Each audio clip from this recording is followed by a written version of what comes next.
He called me a guest in my own house. Then slapped me while she watched. They thought I lost. They didn't know I was about to flip the entire game. The suburban Ohio morning stretched before me like a blank canvas. I stood in the kitchen, slicing bell peppers, trying to ignore the silence that had crept into our home over the past months. From the living room cartoons blasted at full volume, the twins had commandeered the TV as 7-year-olds do on Saturday mornings. I smiled, watching them from across the counter. At least Liam and Calvin were excited about something. "Daddy, when are we starting the barbecue?" Calvin called out, his eyes never leaving the screen. "Soon, buddy. Just prepping everything." I answered, arranging the marinated chicken on a platter. This cookout was more than just another weekend activity. After 15 years in IT engineering, I'd become pretty good at diagnosing problems, and my marriage needed serious troubleshooting. For months, Sienna and I had lived like roommates instead of partners, celebrating nearly a decade together. The easy laughter, casual touches, and late-night conversations had evaporated, replaced by curt nods and separate routines. I hoped some sunshine, good food, and family time might reboot things. I heard heels clicking against the hardwood before I saw her. Sienna appeared in a skin-tight red dress that belonged in a nightclub, not a backyard barbecue. Her dark hair fell in perfect waves over her shoulders, and the scent of expensive perfume, one I'd never smelled before, followed her into the kitchen. "You're dressed up," I said, carefully wiping my hands on a towel. Her eyes never left her phone screen. "What's that supposed to mean?" "Nothing, just didn't realize a family barbecue called for cocktail attire." She glanced up with cold eyes. "Sorry, I didn't consult the dress code, Jack." Her phone chimed with another notification. I caught a glimpse of the contact name, Boss M, before she angled the screen away. "The boys are excited about today," I offered, trying to change the subject. She mumbled, typing a response with manicured nails. I turned back to my prep work, unsettled by what felt like living with a stranger. The woman who'd once helped me fumble through the twins' first diaper changes now seemed completely disconnected from our family. As I reached for the wine glasses, something caught my eye. Several family photos missing from the shelf where they'd always stood, and the expensive Cabernet I'd been saving for our anniversary was gone from the wine rack. Little things, but they registered like warning lights on a dashboard. The doorbell rang at exactly 11:30. Before I could wipe my hands, Sienna practically sprinted to answer it. Strange she'd never been eager about guests before. I heard murmured greetings then, a deep male laugh that definitely didn't belong to anyone I knew. "Jack," Sienna called with sudden animation in her voice. "Come meet Malik." I rounded the corner to find a man who looked like he'd stepped out of a luxury watch advertisement. Tall, muscular designer shirt stretched across his chest, and an expression that said he owned whatever room he entered. New York plates on the sleek car visible through our open door. "This is Malik Rhodes," Sienna announced, her smile brighter than I'd seen in years. My good friend Wright Malik didn't offer his hand. Instead, he tossed his car keys onto our entry table like he'd done it 100 times before. "Nice place you got here, Jack." His eyes swept over me with thinly veiled assessment. The twins appeared from the living room, curiosity pulling them from their cartoons. "Hey, little men." Malik produced 2 expensive-looking action figures from a shopping bag. "Got something for you." I watched my son's eyes widen with delight as they accepted gifts from a complete stranger, gifts that probably cost more than what I'd budgeted for their upcoming birthday. The urge to intervene caught in my throat as the boys thanked him with genuine excitement. Malik settled onto our couch, stretching his legs onto the coffee table. "Red, can I get something to drink?" he called to Sienna. Red, a nickname I'd never heard anyone use for my wife. Sienna laughed, actually laughed, and headed for the kitchen. "Of course." I followed her, keeping my voice low. "Who exactly is this guy? Just a friend from work? Don't make it weird." Her tone carried a warning edge. Back in the living room, Malik was interrogating me. "So it, huh? Must be boring as hell typing on keyboards all day." I forced a smile. "It has its challenges." "Jack likes things safe and predictable," Sienna added with a smirk, handing Malik a glass of what looked suspiciously like my missing anniversary wine. "Nothing wrong with a steady paycheck." I replied, feeling the conversation shift into something hostile. As I poured drinks, I caught Malik leaning close to Sienna's ear, whispering something that made her burst into laughter. She shot me a triumphant look afterward. Liam tugged at my sleeve. "Dad, who is Mr. Malik? Why is Mom so happy with him?" I tightened my grip on the glass, swallowing my anger. Just a friend visiting Buddy. Nothing to worry about. Malik stood wandering through our home with the confidence of an appraiser. He examined everything. Bookshelves, electronics, the view from our windows, like he was taking inventory. Before heading to the backyard, he clapped a hand on my shoulder, squeezing a little too hard. "Nice little setup you've got," he said, exchanging a look with Sienna that made my stomach drop. He paused at our wedding photo hanging in the hallway, letting out a low chuckle.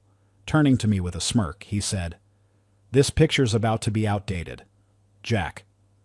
I clenched my fist at my side, every muscle tensed for a fight that I knew was coming, though I had no idea just how ugly things were about to get. The backyard barbecue I'd planned as a peace offering had transformed into psychological warfare. I stood alone at the grill flipping burgers that no one seemed interested in eating anymore. 20 feet away, Sienna and Malik lounged in our patio chairs, laughing like teenagers at some private joke. The sound of her genuine laughter, something I hadn't heard directed at me in months, cut deeper than any insult.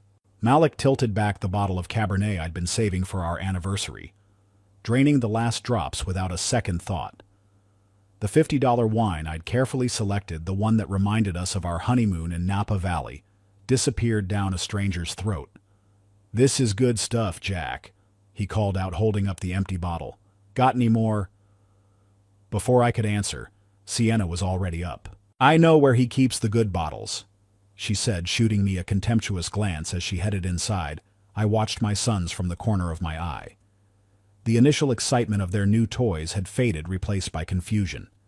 They sat huddled together at the picnic table, unusually quiet, exchanging whispers and worried glances.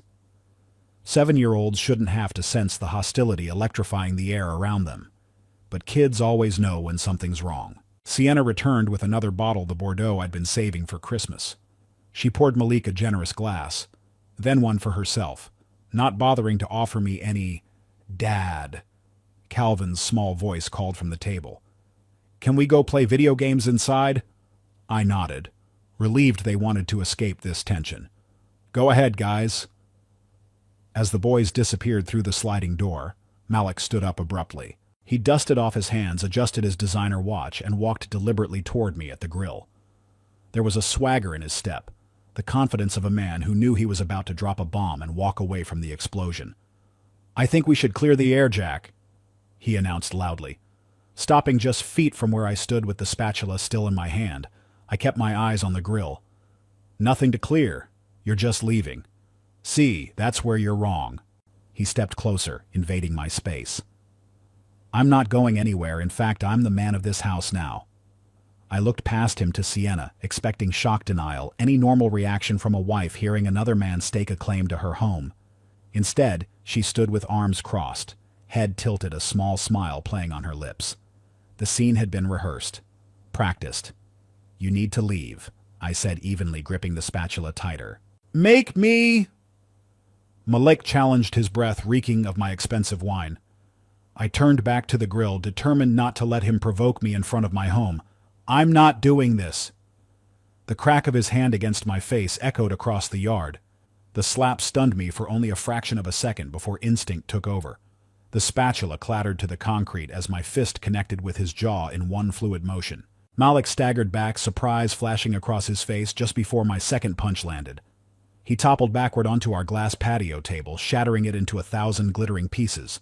Something primal awakened in me, rage I didn't know I possessed. I was on him before he could recover, landing blow after blow. Blood sprayed from his nose, staining our patio concrete. The same hands that gently tucked my sons into bed each night now rained down vengeance on the man who'd touched me in my own home. "Jack, stop it. You're crazy." Sienna's screams finally penetrated my fury. She wasn't rushing to pull me off. She was standing safely back, phone in hand, recording everything. "I'm calling 911, she shouted, but something in her voice was wrong. Not panic, not fear triumph. That's when clarity hit me like ice water. This was the plan all along. Provoke me. Record the aftermath. Edit out the beginning. I immediately backed away from Malik, who lay groaning among the broken glass.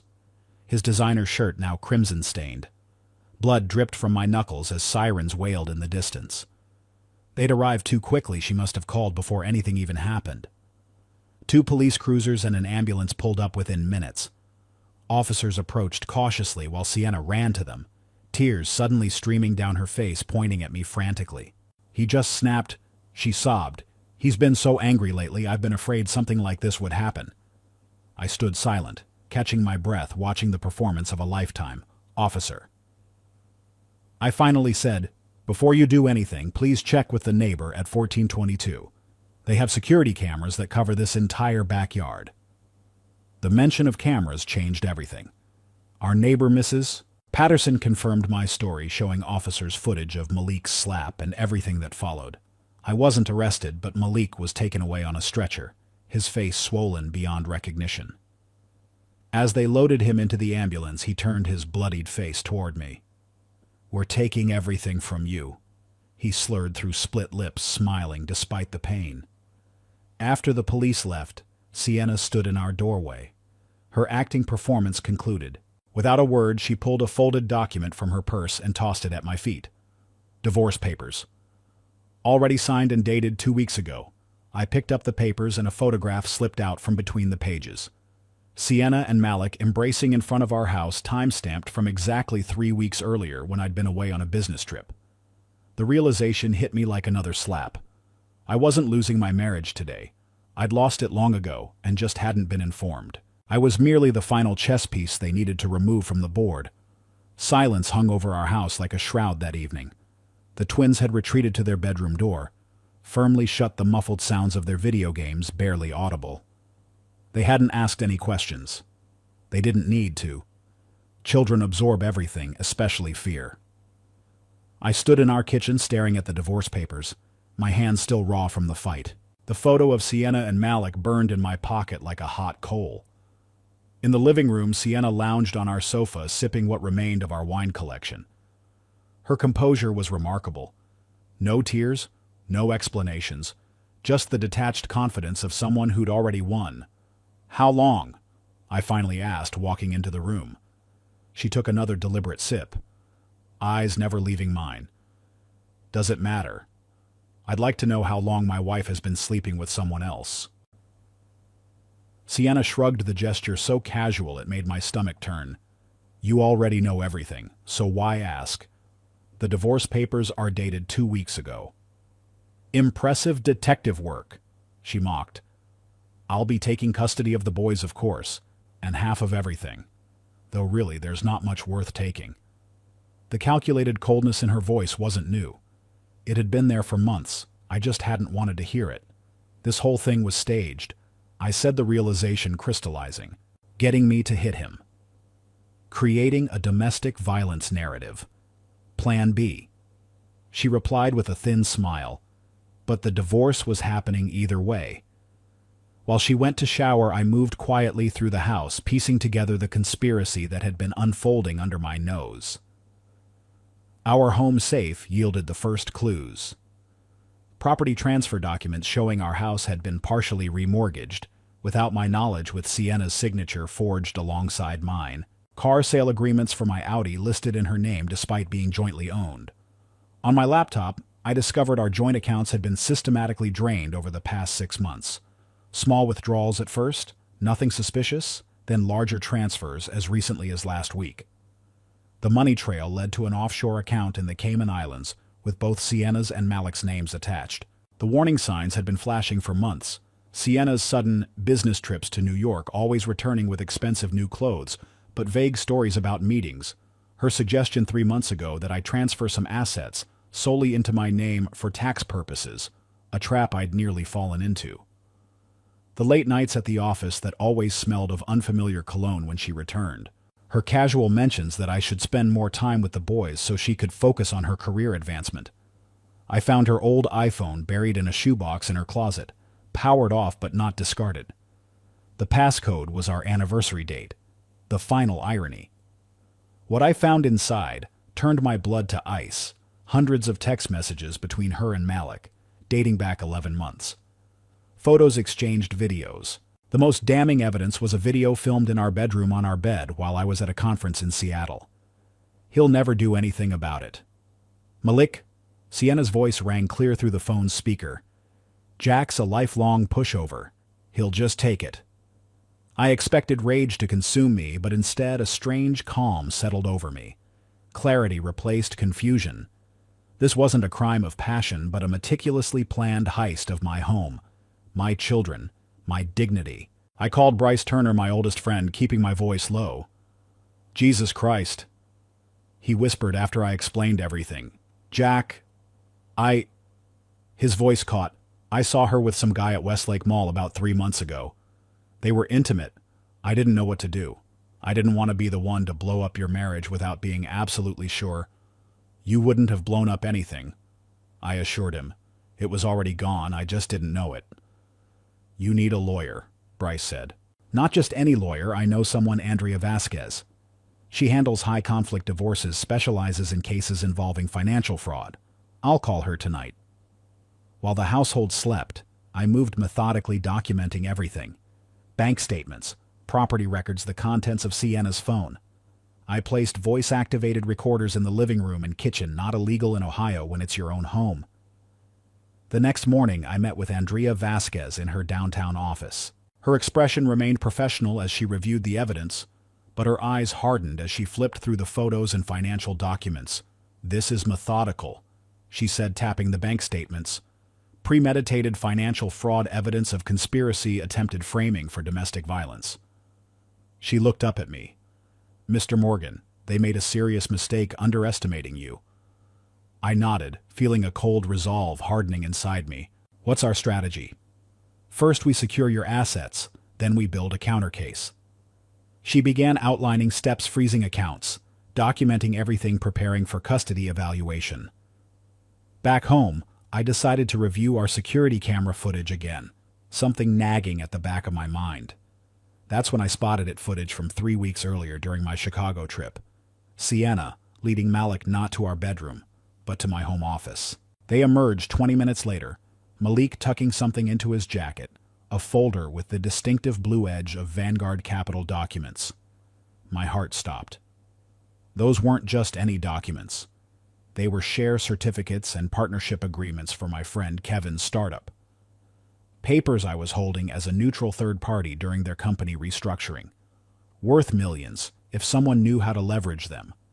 This wasn't just about destroying our marriage or taking my money. This was about corporate espionage, using me as an unwitting accomplice. Whatever Sienna was planning went far beyond our household walls. A week after the barbecue disaster, Sienna's demeanor underwent a remarkable transformation. She emerged from her bedroom one morning in an apron, hair pulled back in a casual ponytail, making pancakes shaped like dinosaurs. The twins' favorite.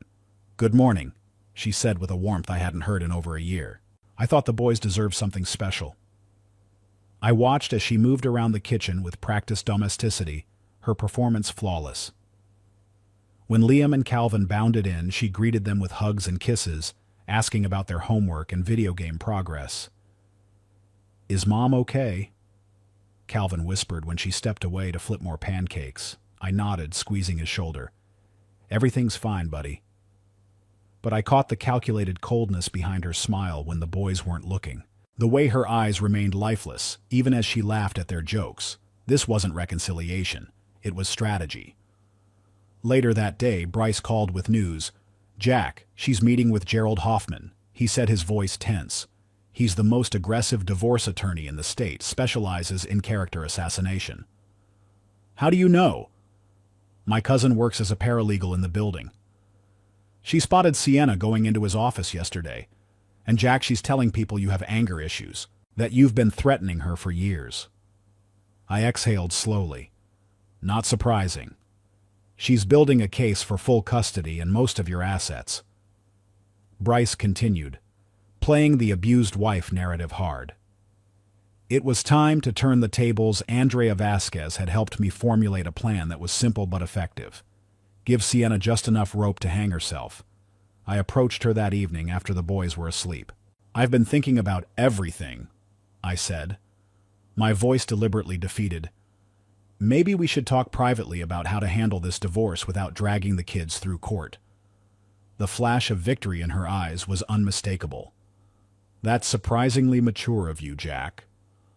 We arranged to meet at a quiet coffee shop the following afternoon. Before leaving, I checked the miniature recording device in my jacket pocket and the backup in my watch, both legal in Ohio for personal protection. When we met, Sienna arrived wearing designer sunglasses and a sympathetic expression that could have fooled anyone who didn't know her. "It's good you're being reasonable." She began stirring her latte. "Fighting would only hurt the boys." "I just want to understand," I said, projecting vulnerability. "Was it all a setup from the beginning, with Malik?"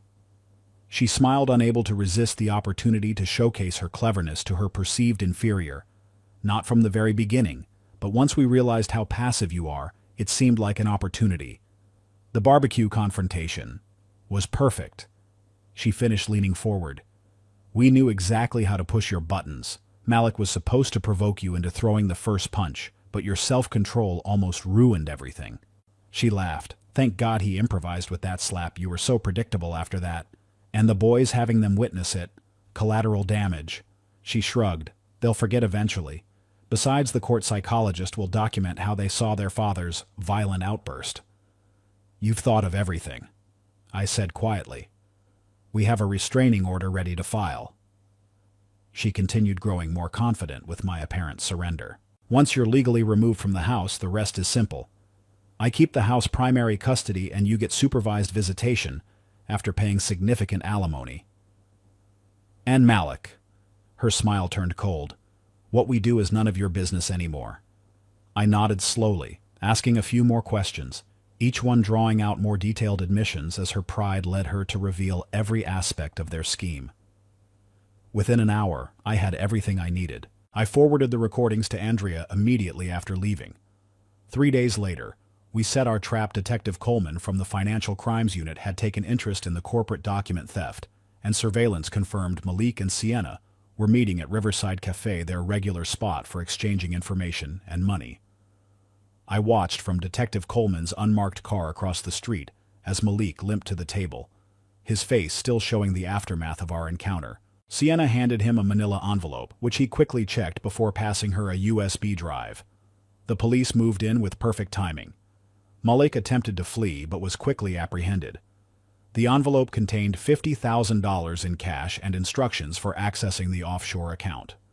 The USB drive held scanned copies of Kevin's company documents, confidential information worth millions to competitors. Sienna's reaction was pure rage. She lunged at the female officer, attempting to handcuff her, screaming obscenities and threats. The additional charge of assaulting an officer was added on the spot. Bryce stood beside me as they were both placed in separate police cars. "She's not going to weasel out of this one, Jack," he said, gripping my shoulder. "Financial fraud, corporate espionage, conspiracy assault on an officer. She's looking at serious time." I nodded, feeling hollow victory, as Sienna's gaze found mine through the patrol car window. As they prepared to drive away, she managed to roll down the window. "You think you've won," she called out, her smile chillingly calm despite the handcuffs. "You forgot I still have insurance." The smile never left her face as the car pulled away. I stood motionless on the sidewalk, wondering what final card she might still have left to play. The weeks following the arrests were a whirlwind of legal meetings and police interviews. I worked closely with Andrea Vasquez and Detective Coleman, piecing together the full extent of Sienna and Malik's scheme. What began as a straightforward divorce case quickly expanded into something far more sinister. The Financial Crimes Unit uncovered a complex web of fraudulent transactions dating back 14 months long before I'd noticed any change in our marriage. We've tracked at least 6 separate wire transfers to a shell company in the Caymans. Detective Coleman explained during one of our meetings, spreading documents across the conference table. The account was registered under a business name, but both Sienna and Malik had signing authority. The forgeries were extensive. My signature appeared on loan documents, property transfers, and power of attorney forms I'd never seen. The forensic document examiner confirmed what I already knew. They weren't even good forgeries. Sienna had simply counted on me, never checking, And this is the most damning evidence. Andrea said, sliding a folder toward me. Inside were printouts of text messages between Sienna and Malik, meticulously planning how to frame me for domestic abuse. Need to get him to snap in front of witnesses. One message from Sienna read, "The boys would be ideal. No judge would give custody to an abuser." 3 weeks after the arrests, the district attorney announced a comprehensive list of charges against both Sienna and Malik. The local news picked up the story with headlines highlighting the elaborate scheme to frame an innocent spouse and the corporate espionage angle involving Kevin's company documents. On the first day of the trial, I sat in the courtroom watching as Malik was led in his expensive clothes replaced by an orange jumpsuit. He avoided my gaze, keeping his eyes fixed on the floor. Sienna followed moments later, somehow managing to look polished despite her circumstances. Unlike Malik, she stared directly at me, her expression a mix of hatred and smug confidence. The prosecutor laid out the case methodically. The defendants engaged in a calculated conspiracy spanning more than a year. She began, "They systematically defrauded Mr. Morgan through identity theft, forgery, and unauthorized financial transactions. When these activities risked discovery, they escalated to staging a domestic violence incident designed to secure Ms. Brooks' favorable divorce terms and custody of the couple's children. Day by day, the evidence mounted: bank statements, forged documents, the security footage from my neighbor's camera showing Malik's unprovoked assault, the recordings of Sienna's confession at the coffee shop, testimonies from neighbors who had witnessed Malik's provocations. Throughout it all, Sienna maintained an air of arrogant detachment, whispering frequently with her attorney. She seemed utterly convinced that something would save her. On the third day, she made her move.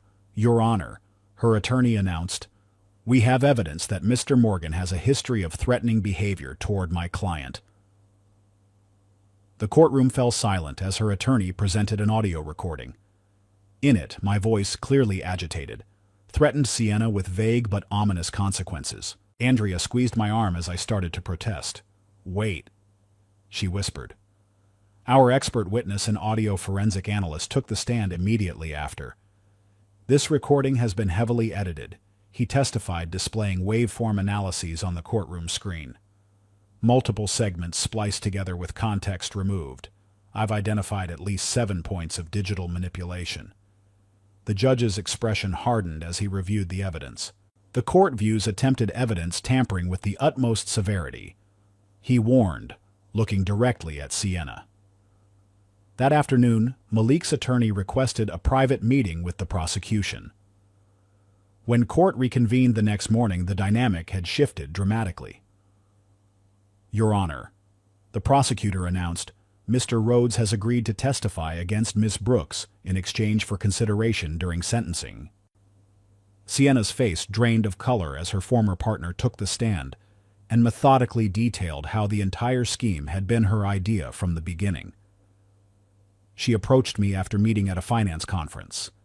Malik testified, avoiding Sienna's glare. She said her husband was an easy mark, her words, and laid out the whole plan. I was just supposed to be the muscle and help move the money. The jury deliberated for less than 5 hours before returning with guilty verdicts on all counts. The judge's sentencing was swift and severe. Malik received 7 years without possibility of early parole. Sienna received 5 years imprisonment, complete financial restitution orders, and most significantly termination of all parental rights during her incarceration with supervised visitation only upon release contingent on psychiatric evaluation. The court rarely sees such calculated malice. The judge stated, looking directly at Sienna, "Your willingness to use your own children as pawns in this scheme is particularly reprehensible." After the sentencing, I received notification that Sienna's former employer had terminated her position and filed their own civil suit for reputational damages. The court ordered all frozen assets returned to me, following verification that they were obtained through legitimate means. My attorney assured me the divorce would be finalized within weeks, with full custody of Liam and Calvin granted to me. It should have felt like victory. But as I watched Sienna being led away in handcuffs, I felt only hollow relief that the nightmare was finally ending. A week after the trial concluded, I received an unmarked envelope in my mailbox. Inside was an old family photo, the four of us at the beach 2 summers ago, looking happy and normal. On the back, written in Sienna's unmistakable handwriting, "Family is forever. Jack, I'll be back." I clutched the photo, my hand shaking slightly. The message wasn't a threat so much as a promise, a reminder that someone like Sienna would never truly accept defeat. 5 years wasn't forever, and some people never change. 3 months after the trial ended, our home began to feel like our own again. The ghost of betrayal that had haunted every room gradually faded as we established new routines and created fresh memories. The first thing I did was change every lock in the house. The locksmith arrived the day after sentencing, replacing not just the standard locks, but installing a state-of-the-art security system with cameras covering every approach to the property. The notification app on my phone buzzed regularly at first, alerting me to passing cars and neighborhood cats, but its constant vigilance gave me peace of mind. I spent one cathartic weekend removing every trace of Sienna from our home. Her clothes went to donation centers across town. Photos were carefully removed from frames stored in a box in the attic. Not for sentiment, but because someday Liam and Calvin might want to see them. The master bedroom walls, once a deep red she had insisted on, were repainted a calm blue. New furniture, new bedding, new beginning. At work, I threw myself into the Vanguard project, the very one Sienna and Malik had tried to sabotage by stealing Kevin's documents. With the papers recovered and the partnership secure, we launched ahead of schedule. The promotion came unexpectedly, along with a bonus that helped restore some of the financial damage Sienna had caused. The most rewarding changes happened with the boys. They had been quiet and withdrawn in the immediate aftermath, but children possess remarkable resilience. Liam rediscovered his passion for drawing. His early sketches after the trial were troubling dark shapes and angry scribbles. Dr. Hayes, our family therapist, said this was normal, a necessary processing of trauma. By the 3rd month, his artwork transformed. He proudly showed me his latest masterpiece at breakfast one morning. 3 stick figures beneath a yellow sun labeled Dad, Liam, and Calvin in wobbly letters. "That's us," he explained, unnecessarily beaming. "It's perfect," I told him, and meant it. Calvin found his outlet in sports, joining the elementary school soccer team. His natural competitiveness, previously channeled into video games, found expression in real-world achievements. I never missed a practice, sitting through drizzling rain and baking heat, cheering, even when he spent most of the game picking dandelions in the outfield. Dr. Hayes worked with all 3 of us, both separately and together. In my individual sessions, we focused on rebuilding what he called personal boundaries, the invisible fences that healthy people maintain to protect themselves from manipulation. "The problem wasn't that you trusted," he explained during one session. "Trust is necessary. The problem was that you dismissed warning signs because you couldn't imagine someone you loved being capable of such calculation." "How do I prevent that from happening again?" I asked. "By trusting yourself first," he replied. "Your instincts were trying to warn you. Next time, listen to them." Bryce became a fixture in our lives, stopping by regularly with pizza or new video games for the boys. His unwavering support had become something of a running joke between us. "You're like a housewife from the 50s, I teased one evening as he arrived with a casserole. "Should I start expecting you with an apron next?" "You wish you could get this level of service?" He shot back, mock serious.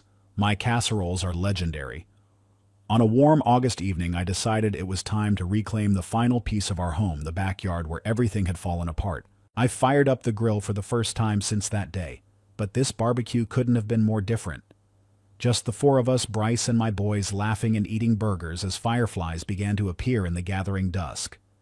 After dinner, the boys helped me hang a new family portrait in the living room. It was from our camping trip to Hocking Hills the previous weekend. The 3 of us grinning wildly in front of a waterfall, sunburned and happier than I'd seen them in years. "There," Calvin declared as we stepped back to admire it. "Now it's fixed." A letter arrived from Andrea that same week, updating me on legal developments. Sienna's petition for reduced sentencing was denied. She wrote, "The judge cited her continued lack of remorse as the primary factor." On an unrelated note, Malik Rhodes was severely beaten in prison last month. Apparently he had previous dealings with some dangerous people who didn't appreciate his cooperation with authorities. He's expected to recover, but has been moved to protective custody. That evening I sat on the back porch watching Liam and Calvin chase each other through the sprinkler, their squeals of delight cutting through the humid summer air. For the first time since everything collapsed, I felt genuinely content. Not happy exactly, that would take more time, but at peace with where we were and where we were headed. Bryce handed me a beer, settling into the adjacent chair. "So what's next for the eligible bachelor Jack Morgan?" he asked, only half joking, getting back into the dating scene. I smiled, shaking my head. Right now, I'm focused on what really matters, being true to myself and protecting what's worth protecting. Later that night, after tucking the boys in bed, I stood on the porch one last time. The house behind me was quiet, clean, and secure. I had written myself a note that morning and left it on my bathroom mirror, a reminder for the days when doubt might creep back in. No one can defeat you unless you allow it, and you didn't allow it. I stepped inside, closing the door behind me. The security system beeped softly as I armed it, its small green light a comforting presence in the darkness. As the house lights switched off one by one, a profound quiet settled over us, a quiet I had fought hard to earn. I didn't just survive betrayal, I transformed it into the foundation for my new self. And if the past ever comes knocking at my door again, I know exactly how to keep it there on the outside where it belongs.